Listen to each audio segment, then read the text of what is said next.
things. This thing that just happened.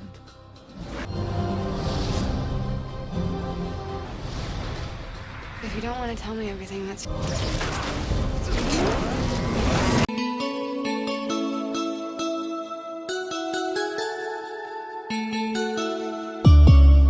Halo guys, kembali lagi bersama saya, dan kali ini saya akan coba merangkum film yang berjudul Jumper, yang dirilis tahun 2008. Tanpa banyak spoiler di awal, santuy dan nikmati sambil rebahan.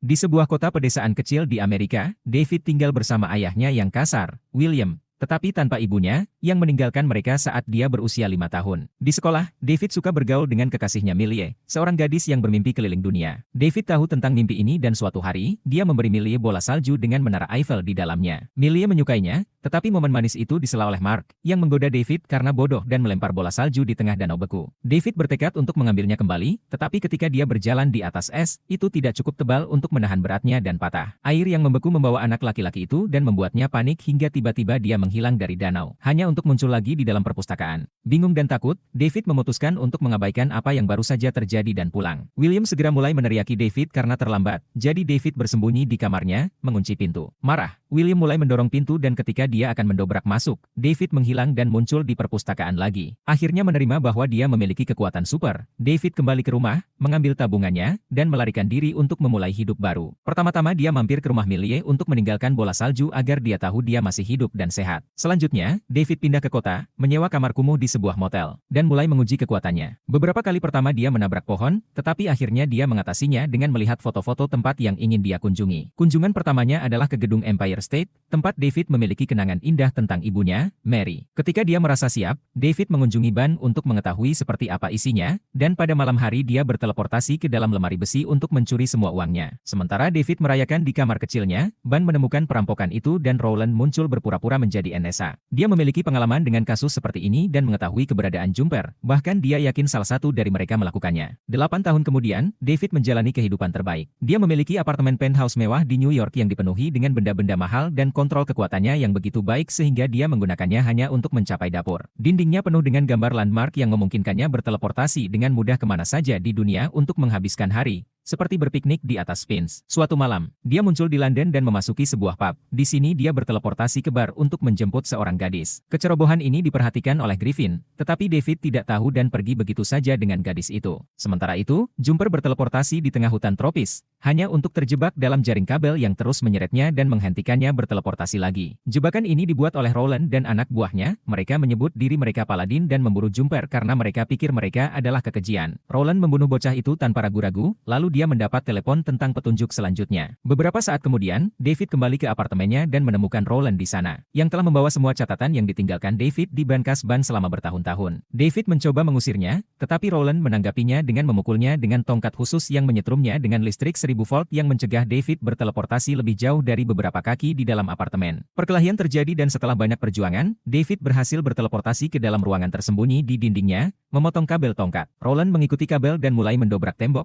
tetapi David hanya mengambil banyak uang dan teleportasi. Tidak menyerah, Rowland melihat foto-foto itu dan mengirim anak buahnya ke semua lokasi lompatan David yang biasa. Dia juga melihat barang-barang David dan menemukan foto lama Millie. Beberapa detik kemudian, David muncul di kamar lamanya. William mendengar suara dari lantai bawah dan bergegas untuk mencoba bertemu dengan putranya, mengatakan dia merasa seperti orang gila dan bahwa David diterima kapan saja. David hanya meyakinkan William bahwa dia tidak gila sebelum menghilang lagi. Keesokan paginya, David mempertimbangkan untuk mengunjungi William untuk selamanya, tetapi dia tidak dapat memaksa dirinya untuk berbicara dengannya. Sebaliknya dia pergi ke rumah Millie, dan ibu Millie sangat terkejut mengetahui David masih hidup sehingga dia memeluknya. Dia memberitahu David bahwa Millie bekerja di bar lokal dan David pergi ke sana, hanya untuk merasa seperti pengecut lagi begitu dia melihat Millie yang lebih tua. David mencoba untuk pergi tanpa ketahuan dan bertemu dengan Mark yang lebih tua, yang langsung mengenalinya dan mulai mengajukan pertanyaan. Ledakannya terdengar oleh Millie, yang mengungkapkan bahwa dia melihat David ketika dia tiba dan menunggunya untuk mengatakan sesuatu. Hal ini membuat Mark cemburu dan dia mencoba mendekati Millie, menyebabkan David memukulnya karena itu. Ini memicu perkelahian yang berakhir di luar, memberi David kesempatan untuk mendorong Mark melewati pagar dan memindahkannya saat tidak ada yang melihat. Mereka muncul di dalam lemari besi ban yang dirampok David,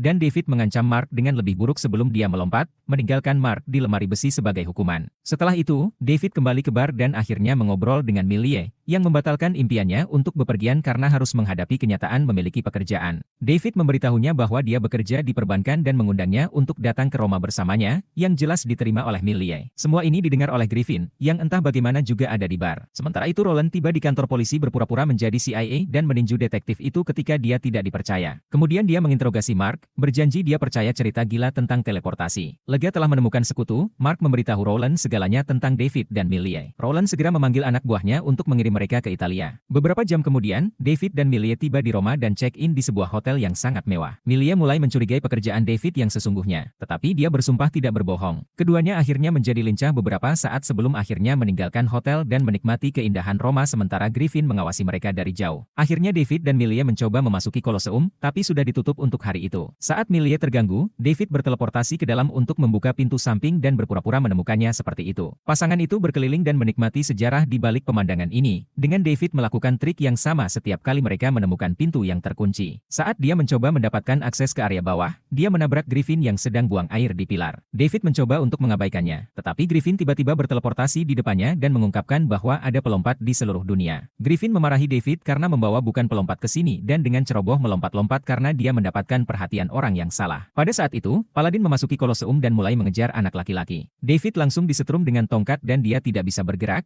tetapi Griffin memiliki lebih banyak pengalaman dengan trik orang-orang ini. Dia teleportasi dalam hitungan detik dan dengan cepat menjatuhkan mereka satu persatu. Kemudian dia memberitahu David tentang organisasi Paladin sebelum menghilang. Tiba-tiba seorang karyawan dari Colosseum muncul berteriak minta tolong. Jadi David melompat ke bekas luka lompatan yang ditinggalkan oleh teleportasi Griffin, memungkinkan dia untuk menemukan tempat persembunyian rahasianya di padang pasir. Marah, Griffin mengingatkannya bahwa dia meninggalkan Millie sendirian dan David segera melompat mundur untuk menyeret Millie keluar dari gedung. Sayangnya polisi sedang menunggu di luar dan menangkap mereka berdua. 8 jam kemudian, polisi masih mencoba menginterogasi David. Meskipun mereka tidak dapat melakukan penangkapan resmi sampai hakim dari kedutaan AS tiba. Hakim ini ternyata adalah Mary, yang membebaskan David dari borgolnya dan menyuruhnya lari sebelum lebih banyak Paladin datang. David mencoba untuk mengejarnya untuk meminta penjelasan, tetapi seorang polisi menghalanginya, jadi David memindahkannya ke Mesir sebagai hukuman. Kemudian David kembali ke stasiun dan memberitahu Millie bahwa polisi membiarkan mereka pergi begitu saja. Millie tidak percaya ini bisa semudah ini, tapi David memintanya untuk mempercayainya dan membawanya ke bandara. Tidak mengerti mengapa mereka berjalan jika semuanya baik-baik saja, Millie menuntut penjelasan. David menunjukkan padanya semua uang di tasnya tetapi tidak memberinya jawaban apapun. Dia hanya mengatakan padanya bahwa mereka tidak bisa bersama lagi. Merasa dihianati, Millie terbang kembali ke kampung halamannya sendirian. Sementara itu, tim Roland memanggilnya untuk memberitahu bahwa mereka telah dikalahkan, seolah-olah seseorang tahu mereka akan datang. Kemudian Roland mengunjungi William, yang berpura-pura tidak melihat putranya selama 8 tahun. William juga mengakui bahwa meskipun dia melihat David, dia tidak akan memberitahu polisi, yang tidak disukai Roland. Beberapa saat kemudian, David muncul di tempat persembunyian Griffin dan mengetahui bahwa Griffin memburu Paladin untuk membunuh mereka. Ternyata Paladin telah melakukan ini selama berabad-abad, dan mereka bertanggung jawab atas hal-hal seperti pengadilan penyihir dan inkuisisi. Griffin menunjukkan bahwa jika mereka tidak bisa mendapatkan Jumper, mereka akan menyerang orang yang mereka cintai, membuat David khawatir. Millie aman untuk saat ini karena dia dalam penerbangan panjang. Jadi David berteleportasi ke rumah lamanya dan sangat terpukul menemukan William tewas di lantai. Kesedihan tidak memungkinkan David untuk berpikir jernih dan dia memindahkan William ke rumah sakit. Tetapi tidak ada yang bisa dilakukan dokter untuk menyelamatkannya. Marah, David pergi ke kantor polisi dan mengancam Mark sampai dia mengakui bahwa dialah yang memberitahu Roland segalanya tentang kampung halaman mereka, termasuk perasaan David terhadap Millie. David menyadari dia harus menangkap Roland sebelum Millie mendarat di AS, jadi dia berteleportasi ke tempat persembunyian Griffin untuk mencoba mencuri penelitian Paladin miliknya. Griffin tidak membiarkannya, menjelaskan bahwa tidak seperti Antek, Roland terlalu berbahaya. Ini membuat David berpikir mereka harus bekerja sama untuk mengalahkannya,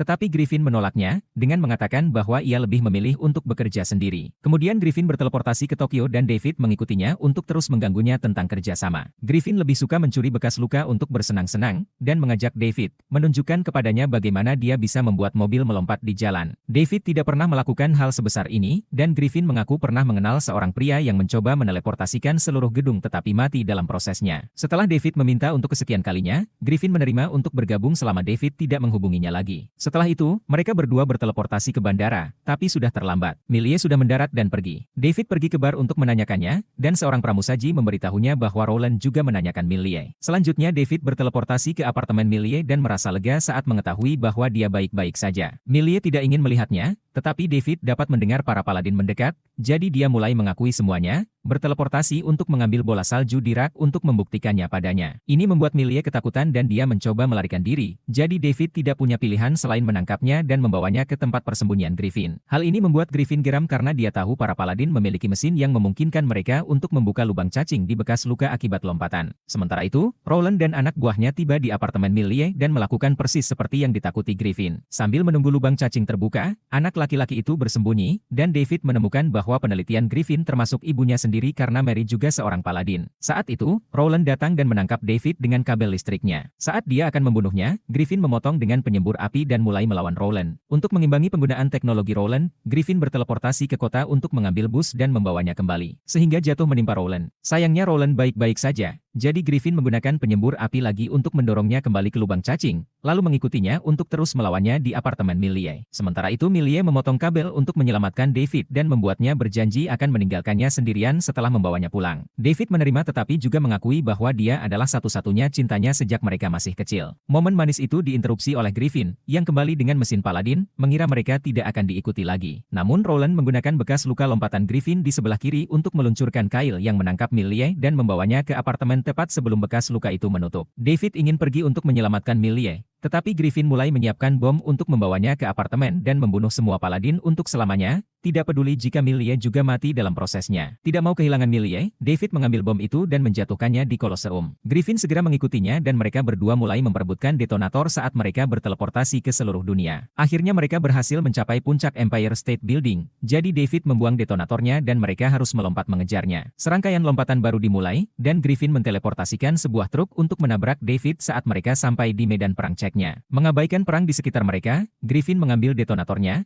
tetapi pada saat itu David melompat ke atasnya dan mendorongnya ke tiang dengan arus yang cukup untuk membuat Griffin terjebak untuk sementara waktu. Setelah itu David berteleportasi kembali ke apartemen Millie dan menemukannya terikat di dinding. Begitu dia mencoba menyelamatkannya, Roland menyerangnya dengan tongkat dan menangkapnya juga. Kemudian Roland bersiap untuk membunuhnya, tetapi Millie meminta maaf karena salah menilai segalanya, dan ini memberi David dukungan yang dia butuhkan untuk meningkatkan kekuatannya ke tingkat berikutnya. Tiba-tiba, seluruh ruangan menghilang dari gedung dan dipindahkan ke tengah sungai Huron. David merasa pusing di bawah air, jadi Millie berenang ke arahnya untuk mendaratkannya, membantunya berteleportasi lagi ke perpustakaan lama. Setelah Millie membangunkan David dengan tamparan, David melihat Roland masih ada. Dia memindahkan Millie ke tempat yang aman sebelum melompat ke Roland untuk membawanya ke gua terpencil di tengah Grand Canyon. Sebelum pergi, David menunjukkan bahwa dia adalah orang yang baik karena dia bisa saja meninggalkan Roland dengan hiu namun dia tidak melakukannya. Beberapa hari kemudian, David mengikuti beberapa petunjuk tentang ibunya ke sebuah rumah di daerah bersalju. Dia menemukan Mary memiliki kehidupan baru dengan seorang putri di sini, dan Mary mengakui dia meninggalkannya karena dia tahu tentang kekuatannya. Mary menolak untuk meninggalkan pekerjaannya sebagai paladin dan memeluknya, menjelaskan bahwa dia memang mencintai David tetapi satu-satunya hal yang dapat dia tawarkan adalah permulaan. David pergi saat dia menerima ibunya adalah musuh dan bertemu dengan Millie, yang pergi bersamanya ke tempat yang lebih hangat. Tamat, terima kasih telah menonton. Wileu Jeong Wayakyo, Tong Hilap Subrek, Hatur Nuhun, dan sampai jumpa di video selanjutnya.